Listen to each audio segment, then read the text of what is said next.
gang, and welcome once again to the Duct Tape Studios. I'm Jeff McAleer, your host here at the Gaming Gang channel. Thanks for joining me once again. Today, I am going to share my review of Land of Eem, the Mucklands Sandbox Campaign Setting from Exalted Funeral and Star of Flames games. It's designed and written by Ben Costa and James Parks.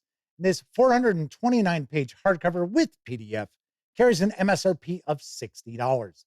It's also part of the deluxe box set for the Land of Eem role-playing game, which carries an MSRP of $150. And then there is a standard box set for an MSRP of $125. If you want to just score the PDF alone, you can do so for $25.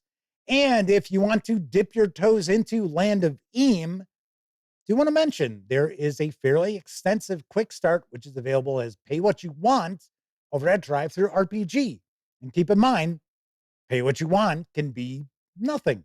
And publishers realize that. So don't feel bad if you want to check out Land of Eem and do it for free.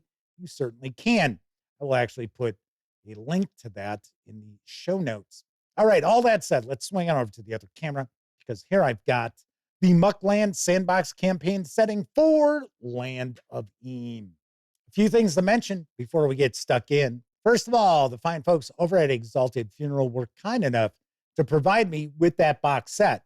I have already reviewed the core rulebook, so now we are diving on into the Mucklands. But neither I nor anyone else affiliated with the Gaming Gang has received any other sort of compensation for me to share this review with you. It's important you know that. We're also not going to look at each and every page of the book, but I do want to give you a good feel for what you're going to find inside. And then, of course, this is a sandbox campaign setting. This is a hexcrawl setting. So if you're a player and your game master has picked up Land of Eem, maybe they haven't started running it yet or ran it a little bit, or maybe they're talking about picking up Land of Eem, I definitely recommend tune out now because I'm going to stay spoiler free. But as we flip through, you're going to see some things which could potentially ruin some of the surprises in the various different regions contained within. So you have been warned. Of course, if your game master is thinking about picking up Land of Eem, let them know about this review so they can approach the Mucklands and make a far more informed buying decision. All right, let's jump on in. We'll see that we do have a map of the area. And then we get a breakdown of the 6 different regions, which are contained within the Mucklands. And I've got to say, each of these regions is unique. So if there's a certain sort of adventuring that maybe your player characters tend to gravitate towards, you're going to be covered. I will talk a little bit about that in more detail in a bit. So let's take a look at the credits page because there are a lot of folks who work very hard to bring the Mucklands to life. So we'll give credit where credit is due. If you're not familiar with Land of Eem, I have reviewed the core rulebook. I would certainly recommend you go check out that review. It is a fantasy role-playing game. I know a lot of people have described it as the Muppets meet the Lord of the Rings. I really wouldn't say that because I know this is going to sound blasphemous, but there's more going on in these regions than you would find in The Hobbit and The Lord of the Rings. But I do understand where people are coming from as far as that. This is set in the world of the Rickety Stitch graphic novels and the, I want to say it's Dungeoneer Adventures series of YA books, which I think are novels with a lot of illustrations, whereas Rickety Stitch is graphic novels. I could be wrong, but I think that is the case. And it's very unique. It's very interesting. Now, one of the dings that I gave the core rulebook is that we didn't get enough information about the Land of Eem. This does rectify it. And of course, like I said, this is part of the box set. So we're going to start off with how to use the book and how do you use a sandbox? How do you use a hexcrawl? Because emergent play is the aim of Land of Eem. You are not going to find linear adventuring. So I know a lot of folks out there are not familiar with emergent play. A lot of game masters out there who utilize published material or even create their own tend to have rather linear adventures. That is not going to be the case here. It's not going to go A to B to C to D to the finale. There are so many options which are available to you. Do you want to show you the map? And this is the board that comes in the box set. And it's actually nice and thick too. So this is the Mucklands realm. It'd probably be a little easier to see that each of the hexes here are numbered. And then, of course, they are keyed in the book. So we get all of the places of interest, the various different, there are some dungeons throughout the area. We get villages and towns. I like this a lot. I like this board. I think it's very cool. Now, I know you might be thinking, well, that's great, Jeff. I guess I would have to buy the box set in order to get this map. And no, you would not, because as I already showed you, the map is up front. But if you go to landofeem.com, you can download the maps absolutely free. And I think there are 11 in total. So each region will get a little bit of a breakdown about what's going on. And we have a region that's more of an epic fantasy sort of locale. We've got another which is far more urban. If you're looking at urban adventuring or political intrigue, that is well suited for that. We've got a swamp that's kind of dark and grim, but not grim dark by any stretch of the imagination. And as you can see, all this information is presented very concisely, very easy to utilize right there at the game table, which can be a huge problem with role-playing game adventures and campaign settings. Even some hex crawls and sandboxes out there just have far too much information that's not needed at the game table. That is not the case here. I love that. So as an example, we have a site. So we have regions, we have sites, we have layers, we have various different smaller regions, not included in the big six. But taking a look here, we've got the crossroads. So that's going to tell us where that is on the board, what hex. The last stop between the Mucklands and the Grim Dingle, the crossroads represent a little taste of how the world used to be. At its center is a tall, leafless tree trunk with dozens of directional signs. Each lists settlements and points of interest frequented by travelers. Originally built as a marker for the once bustling trade route that connected the Mucklands with the Middle Route Run, crossroads are now in a state of disrepair. What's going on in this area? So you'll have a few different things. So here, one of them is the Bogrel bulwarks have shut down the crossroads leading into the forest, fearing the gloom. And you will see we do have keywords here. Those will actually reflect the bestiary, which is the third volume in the box set. So making it very easy for you to take a look. Oh, ghost. Okay, I can take a look at ghost. Oh, vampire. Oh, take a look at that. We have rumors. We have sights and sounds. We have important NPCs. We have over 450 NPCs in the book. All of them have an image of some sort. And I love the way the NPCs are presented also, because if you followed the Gaming Gang, if you watch any of my live streams on the Dispatch, a lot of times we'll talk about NPCs and how in a lot of adventures, a lot of monster manuals, a lot of various bestiaries out there, we get the stat blocks, we get a lot of information about combat. Sometimes we don't even get tactical information about combat. We just get stat blocks that you have to sit there and kind of decipher. We have no idea about various different people and creatures and monsters, what they're doing when the player characters aren't around? What is their motivation? What are their goals? They've got to be something more than just targets for the player characters to murder. We get that information here. I love that. I really do.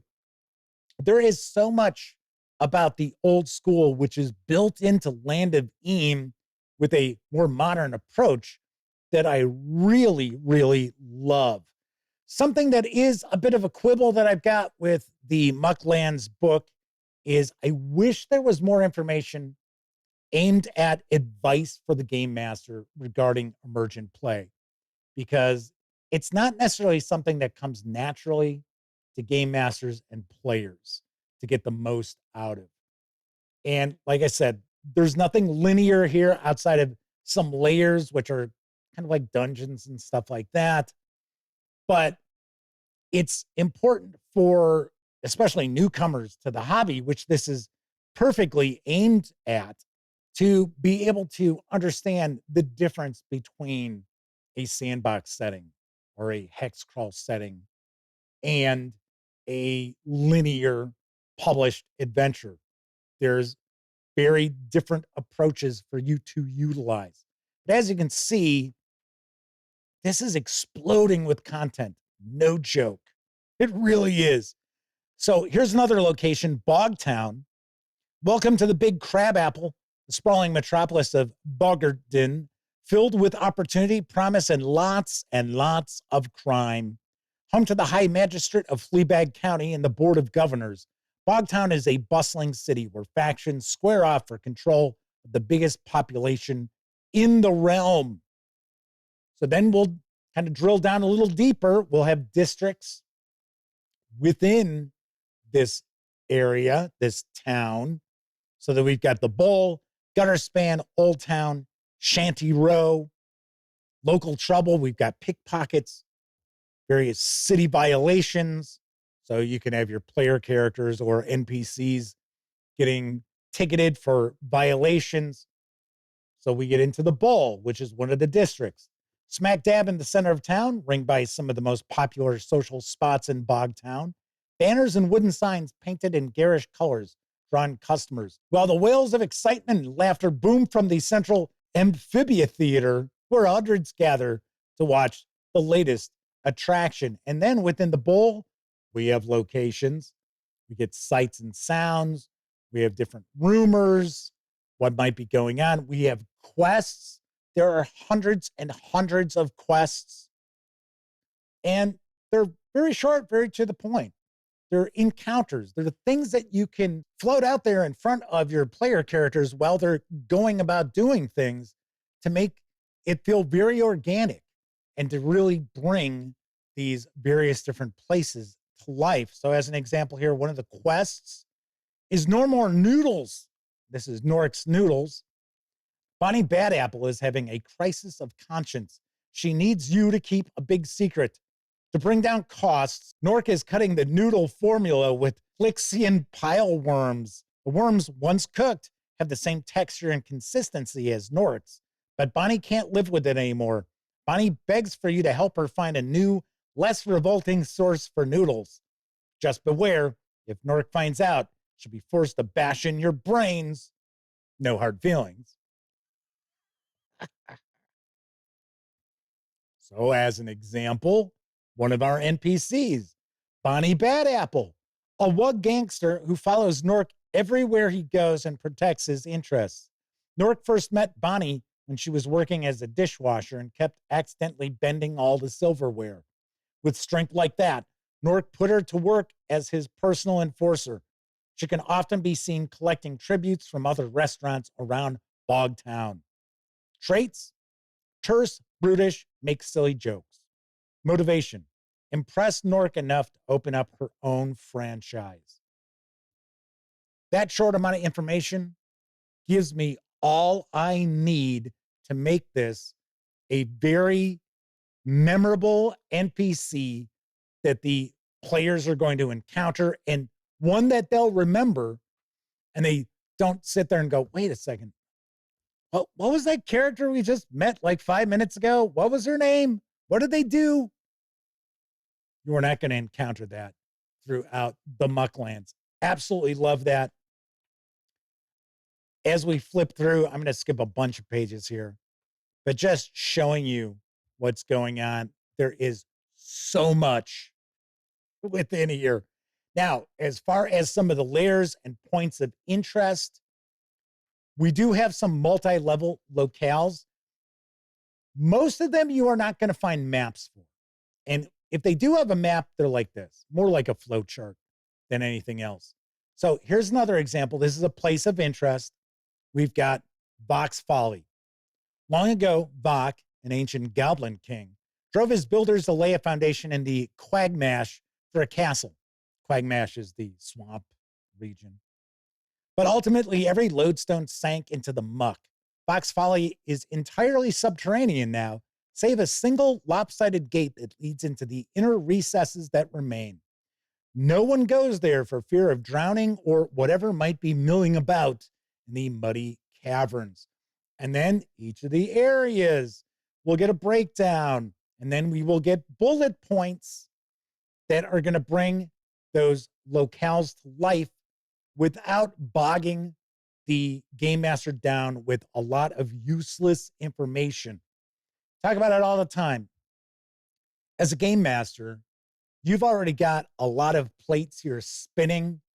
Something you don't need is to have a lot of just useless information that the players will never be exposed to, and that has absolutely nothing to what's going on in the game. I love the fact that we've got all of this really great info, just bullet points right there, concise, to the point, what the game master needs at the game table. So these are places of interest. Then we get into another region, River Country. Flipping on through here. Artwork throughout, I like it. It's pretty cool. It's, yeah, cartoonish, which is fine. That's the way the setting is. This is not a children's role-playing game, though. I'm not saying that this is an adults-only game by any stretch of the imagination. This is an all-ages role-playing game. And I find that to be very important because a lot of times role-playing games that might be aimed at introducing people to our hobby, which once again, I think Land of Eem does a really good job of doing, they tend to be aimed at younger players. And that can be tricky because a lot of times game masters who are looking to bring people into the hobby or maybe learn how to be game masters themselves will find that they've got a mixed group. They might have tweens and teens and adults at their game table. So this is really nicely aimed at all ages. Really appreciate that. There are some dark aspects to the game. There are some lighthearted aspects to this setting as well. So I really think that this is one of the most unique fantasy role-playing game settings that I have encountered in a long, long time. So here we've got some different islands. We get into used to be forests. And each of the regions are also color-coded too. So they're fairly easy to find. We will have a game master section as well as a lore and culture. One of the things that I knocked the core rule book for was not enough information about the Land of Eem. Its title is Land of Eem, but we didn't find out much about it. A lot of that is alleviated with the Mucklands Sandbox book here. So definitely dig that. We get information about various different factions that the player characters will encounter throughout. There are loads of these factions. And of course, more information about what they're doing is contained within the region areas of the book. As far as the regions go, each has about 60 to 70 pages or so devoted to them. So I can't stress this enough. There's so much content in this. I know there are some game books that I will tell you that, this has years of adventuring contained within. This is one of those books. It literally has years of adventuring within the covers of this book. So we'll get some minor factions, some ads, some rumors, and that is a peek inside the Mucklands Sandbox Campaign Setting for Land of Eem. Let's swing on over to the other camera so I can share some final thoughts as well as my review score. If you saw my review for the core rulebook for Land of Eem, you already know I absolutely loved it. I really dug how it's got that old school vibe to it and that it utilizes a lot of mechanics from other role-playing games, to be very honest, but brings them all together in a way that really works extremely well. Now, I did ding it because there really wasn't any information, at least not a lot of in-depth information about the actual Land of Eem. Well, the Mucklands resolves that issue because it is everything you need to know about the realm. And something it's also very important to note is there's not a lot of fluff. There's not a lot of information that you don't need at the game table. Sure, we get a little bit of a history of the regions and the different areas, but it's not page upon page upon page. It might be just a handful of paragraphs, which most game masters, that's all they really need to try to bring something to life. So I love that. I also really dig the fact that we've got the different regions that kind of gear towards specific kinds of adventures, although you're not locked into only those sorts of adventures. We have over 450 unique NPCs. Each has an image, each has the information that a game master needs to make them unique and to make them memorable at the game table. Love that. I wish I saw way more role-playing game adventures utilize that technique. I do wish that there was a little more information about emergent gameplay and a little more advice for the game master about that, because even if you've been running role-playing games for some time, emergent gameplay may not necessarily come naturally to a GM or to the players, especially if the GM is used to published material that's rather linear. It goes from point A to point B to C to D and a finale, because that's not the case here. That is not what you're going to find inside the Mucklands. The Mucklands is a sandbox setting. No joke. It really is. It's a hexcrawl. So you have hexes, players move into it. Game master knows what's there. How do they interact with it? And the story evolves from that, as opposed to, okay, here's the plot. This is what's going to happen. Now, it's not like the game master is going to be left floundering as far as the various different places of interest and layers and such. Absolutely not. There is loads of information here to really get the most out of these places and NPCs at your game table. Top notch. It really is. As far as the production quality, really nice. Paperweight, very thick. I like the artwork. Yeah, sure, it's probably not going to be everybody's bag of tricks, but I think it really works well for the actual game itself. I have no experience with Rickety Stitch or Dungeoneer Adventures, so I can't really tell you anything about that, although it is the same art. So you've got that. So if you're a fan of Rickety Stitch and or Dungeoneer Adventures, obviously this is a no-brainer for you to pick up. But yeah, really nicely done. I am so impressed by everything that I have tackled so far for Land of Eem.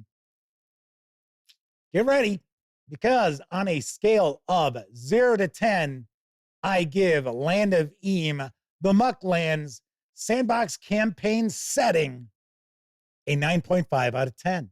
It is that good.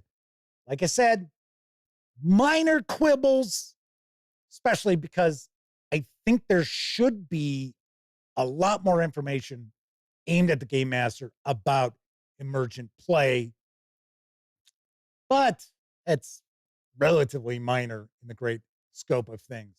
So I absolutely love the core rulebook for Land of Eem, and I actually love the Mucklands just a little bit more. So you definitely want to add this to your collection if you've got any interest whatsoever in this style of gaming and in the setting itself.